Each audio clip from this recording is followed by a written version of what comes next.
আসসালামু আলাইকুম, টাইম ট্রাভেলের পক্ষ থেকে স্বাগতম।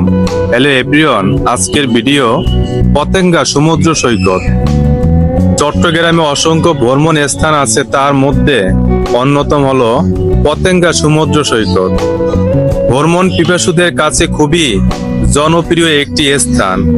পতেঙ্গা সমুদ্র সৈকত বন্দর নগরী চট্টগ্রামের একটি জনপ্রিয় পর্যটন কেন্দ্র, যা কর্ণফুলী নদীর মোহনায় অবস্থিত। চট্টগ্রাম শহরের 0 পয়েন্ট থেকে মাত্র 14 কিলোমিটার দক্ষিণে অবস্থিত এই পতেঙ্গা সমুদ্র সৈকত। প্রিয়জনকে নিয়ে যারা একদিনে ট্যুরে ঘুরতে যেতে চান, তাদের জন্য সেরা হতে পারে এই পতেঙ্গা সমুদ্র সৈকত। পতেঙ্গা সমুদ্র সৈকতের পাশে এভাবেই অনেক ঝাউ গাছ রয়েছে। মাঝখানে এভাবে ফাঁকা জায়গা রয়েছে। সম্পূর্ণ জায়গাটি একেবারেই পাকা। এখানে অনেক দোকানপাট গড়ে উঠেছে, বিশেষ করে পতেঙ্গা সমুদ্র সৈকত উপলক্ষে। এখানে অসংখ্য চেয়ার টেবিল রয়েছে। প্রতিদিন হাজার হাজার দর্শনার্থীরা এখানে আসেন। এখানে একটি দোকান রয়েছে, এই দোকানে অনেক শামুকের মালা রয়েছে। অনেক দর্শনার্থীরা এখানে আসেন এই মালা কেনার জন্য। এখানে বাচ্চাদের অনেক খেলনা রয়েছে। আপনারা আপনাদের বাচ্চাদের জন্য অনেক খেলনা নিয়ে যেতে পারবেন। এখানে অনেক ফুল গাছ রয়েছে, কত সুন্দর, কত দেখার মতো। আপনারা আসবেন এই দোকানে, এই দোকান থেকে এভাবেই সুন্দর সুন্দর ফুল গাছ কিনে নিয়ে যেতে পারবেন। আপনাদের বাচ্চারাও এগুলো দেখে অনেক আনন্দিত হবে, খুবই ভালো লাগবে। এখানে পাকা সিঁড়ি রয়েছে, এই সিঁড়িটি বেশ অনেক বড়। কত দর্শনার্থীরা ওঠানামা করে। পতেঙ্গা সমুদ্র সৈকতের পাশে এভাবেই অনেক ঝাউ গাছ রয়েছে। এই দৃশ্য অনেক সুন্দর, যা দেখলে দর্শনার্থীদের মন মুহূর্তেই ভালো হয়ে যায়। এই ঝাউবনে গড়ে তোলা হয়েছে বিভিন্ন ধরনের খাবারের দোকান। এখানে দর্শনার্থীদেরকে আনন্দ দেওয়ার জন্য অনেক কিছুই রয়েছে। বহু দর্শনার্থীরা এখানে আনন্দ উপভোগ করছে।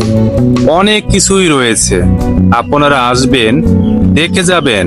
কক্সবাজার পৃথিবীর দীর্ঘতম সমুদ্র সৈকত।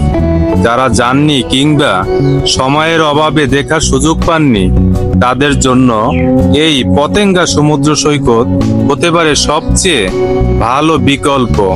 তবে পতেঙ্গা সমুদ্র সৈকত বিশ্বে পরিচিতি পেয়েছে, অনেক সুন্দর। দূর দূরান্ত থেকে তো মানুষ আসি, এবং বিদেশ থেকেও বহু পর্যটক এই পতেঙ্গা সমুদ্র সৈকত দেখার জন্য আসেন। সত্যি অনেক সুন্দর। এখানে রাইডের ব্যবস্থাও রয়েছে। বিকেল হতে না হতে হাজারো পর্যটক ভিড় জমায় এই পতেঙ্গা সমুদ্র সৈকতে।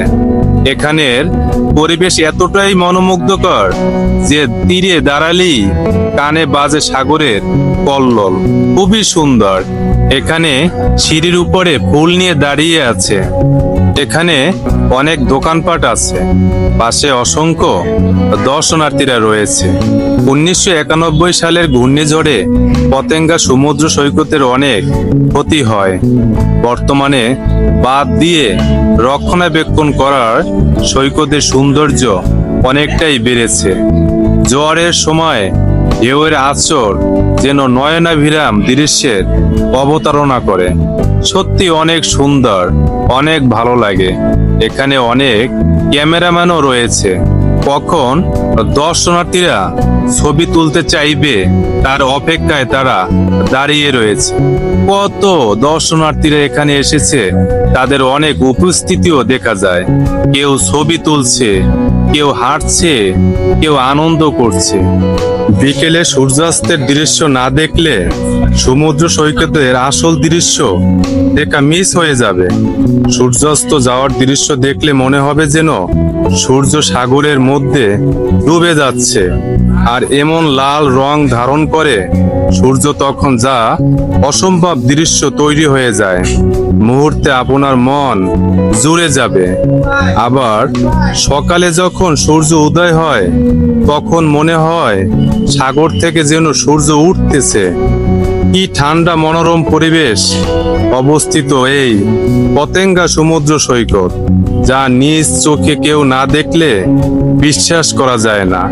এখানে অনেক ঘোড়া রয়েছে, পাশে দর্শনার্থীরাও আছে।